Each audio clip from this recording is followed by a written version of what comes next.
अस्सलाम वालेकुम दोस्तों, हमजाद का पार्ट नंबर 15 शुरू हो चुका है। अगर आप मेरे इस चैनल पे न्यू हैं तो मेरे चैनल को लाजमी सब्सक्राइब कर दें ताकि आने वाली हर वीडियो आप तक पहुंच सके। अमल करते 35 दिन गुजर चुके थे, मगर इस दिन दलदले वाले वाक़े के बाद कोई रुकावट नहीं आई। 35वें दिन अमल के दौरान मुझ पर काले बिच्छुओं ने हमला कर दिया। मैं जहां तक नजर दौड़ाता ताहद्दे निगाह काले बिच्छू मेरी तरफ बढ़ते चले आते। मुझे यकीन था ये धोखा है। सिर्फ वो बिच्छू हिसार तक आकर रुक गए और उसके चारों तरफ चक्कराने लगे, मगर हिसार में दाखिल नहीं हो पाए। मंतर मुकम्मल होते ही वो बिच्छू गायब हो गए। अगले रोज सांपों ने हमला कर दिया। फिर आंधी का तूफान आया, कभी चड़ेलों के घोल ने हमला किया, मगर मैं अपने दिमाग में पुख्ता बैठा चुका था कोई चीज हिसार में नहीं आ सकती, इसलिए इन तमाम मराहिल से गुजर गया। आज आखिरी दिन था। मैंने इसके लिए खास तैयारी की। नगोट कल धोया था, वो पहना, नहा धोकर पत्थर के पास पहुंच गया जहां मुझे अमल करना था। मैं पत्थर पर खड़ा हुआ और अमल शुरू कर दिया।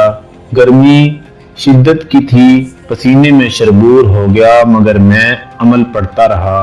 आखिरकार दोपहर हुई और अमल खत्म हो गया और मैं हिसार खत्म करके पत्थर से नीचे उतरा।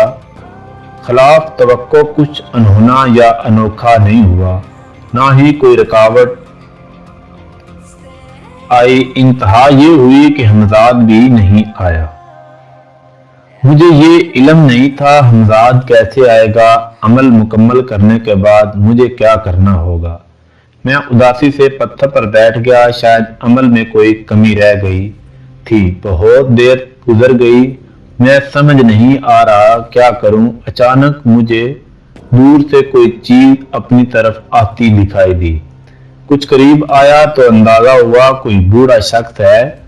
उसने लाठी थामी हुई थी और ज़हीफ से आधा झुका हुआ चल रहा था। गर्मी के मौसम में भी उसने अपने ऊपर चादर ली हुई थी जिसने उसका जिस्म और चेहरा ढका हुआ था। शायद गर्मी की शिद्दत से बचने के लिए बाबा ने चादर ली है, मगर ये कौन है और यहाँ कैसे? मैंने 40 दिन में कोई जानवर, कोई इंसान नहीं देखा। यहाँ ये जादुई इलाके में कैसे दाखिल हो गया? लातादाद सवालात मेरे ज़हन पर दस्तक दे रहे थे। बाबा जी चलते हुए आहिस्ता आहिस्ता नजदीक आ गए। उन्होंने लर्जती हुई रेशा ज़दा आवाज में सवाल किया, बेटा जंगल का रास्ता किस तरफ है? बाबा जी आप कौन हैं, कहां से आए हैं और जंगल की तरफ क्यों जाना चाहते हैं? बाबा जी आधे से ज्यादा जमीन की तरफ झुके थे और शायद बुढ़ापे और ज़हीफ से इनका जिस्म में भी लर्ज रहा था। बेटा मुझे जंगल की तरफ जाना है, रास्ता बता दो, बहुत मेहरबानी होगी। बाबा जी ने मेरे सवालों को इग्नोर करते हुए सवाल किया। मैंने हाथ के इशारे से बताया, इस तरफ बाबा जी, वहां से रास्ता इस तरफ चला जाएगा, मगर ये तो बता दे आप कौन हैं, कहां से आए हैं, वहां क्यों जाना चाहते हैं? बाबा जी ने जवाब दिए बिना कदम मेरे बताए हुए रास्ते की तरफ बढ़ा दिए। मुझे गुस्सा आया, मगर मैं खामोश हो गया।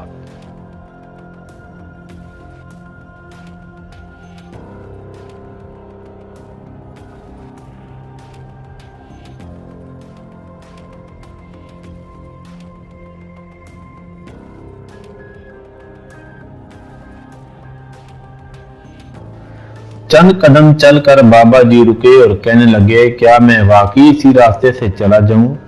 एकदम से मेरे दिमाग में बिजली का कुंडा लपका। ये नामुमकिन था कि इस जादुई इलाके में कोई दाखिल हो, फिर इस वीराने में एक इतने ज़हीर बाबा। जंगल जाने का रास्ता पूछने का क्या मकसद?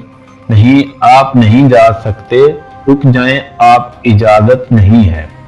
मैंने तख्मखाना लहजे में उन्हें हुक्म दिया। जोश, मुसर्रत और खुशी से मेरी आंखों में आंसू आ गए जब मेरा अंदाजा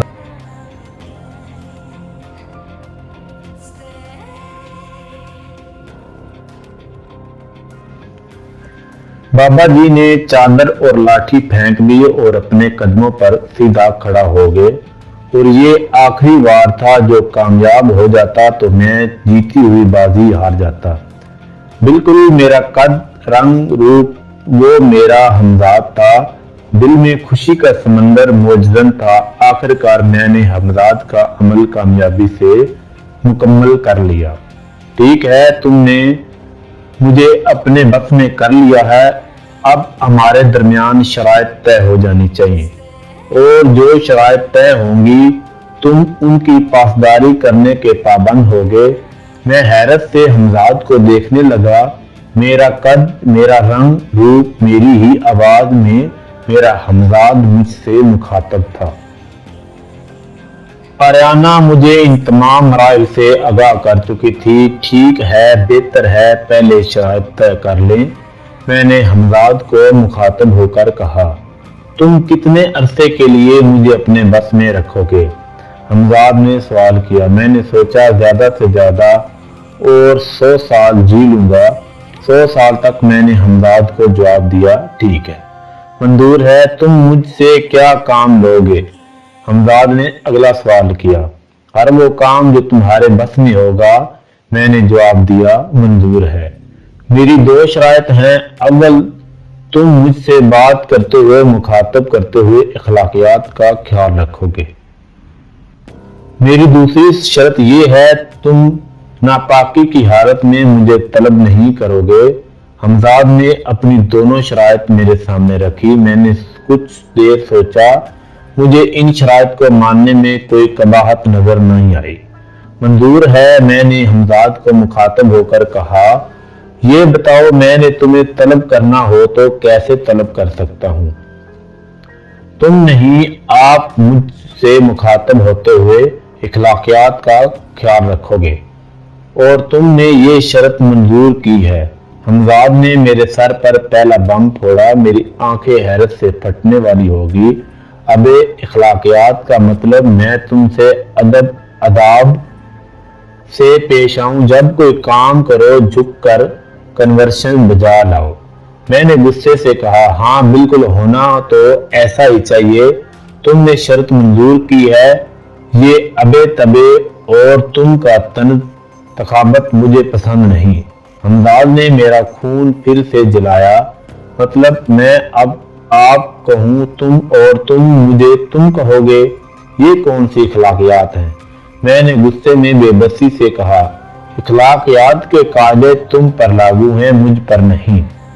शर्त मैंने रखी थी, तुमने नहीं। मैं पाबंद नहीं, तुम पाबंद हो। हमजाद के होंठों पर मुस्कुराहट थी, जो मुस्तकिल मेरा खून जला रही थी। अच्छा मेरे बाप, मैंने हाथ जोड़ते हुए और जलाते हुए कहा, मैं अब कह दूंगा, मेरे लिए कुछ खाने को लेकर आओ, मुझे शदीद भूख लगी है। मैंने तसव्वुर भी नहीं किया था हमजाद की इस शर्त का ये मतलब होगा। हमजाद फिर गोया हुआ। बाप गैर मजहब अल्फाज है, दुरुस्त अल्फाज अब्बू जान या वालिद साहब है। और तुम नहीं। आपसे इससे पहले कि मैं गुस्से से बेकाबू हो जाता, हमजाद नजरों से ओझल हो गया। ये कैसी बेतुकी शर्त मान ली मैंने, ये तो जीना हराम करके रख देगा। मैंने अपना पारा नॉर्मल करते हुए सोचा, मगर अब तीर कमान से निकल चुका था। तरह मजाक या संजीदगी से, मगर हमजाद मुझसे शर्त मनवा चुका था। मैं उठा और अंगूठी से गार का दरवाजा खोलकर अंदर दाखिल हो गया और बिस्तर पर दराज हो गया। कुछ देर बाद हमजाद मुझे नजर आया। उसने एक देगची उठाई हुई थी। देगची उसने मेरे तख्त पर लाकर रख दी। गोश्त है ये भुना हुआ, खाओ। हमजाद ने फिर मेरा खून जलाना शुरू किया। मैंने देगची की तरफ देखा तो उस पे चूल्हे की कालक लगी हुई थी। अबे ये किसकी देगची उठा लाया है? मतलब उठा लाए हो? मैंने हैरत से उसे मुखातब करके सवाल किया। अच्छा है, सीख जाओगे अदब आदाब, कोई बात नहीं। पहाड़ों के पार बस्ती है, वहां एक घर से, हमजाद ने खून जलाते हुए जवाब दिया।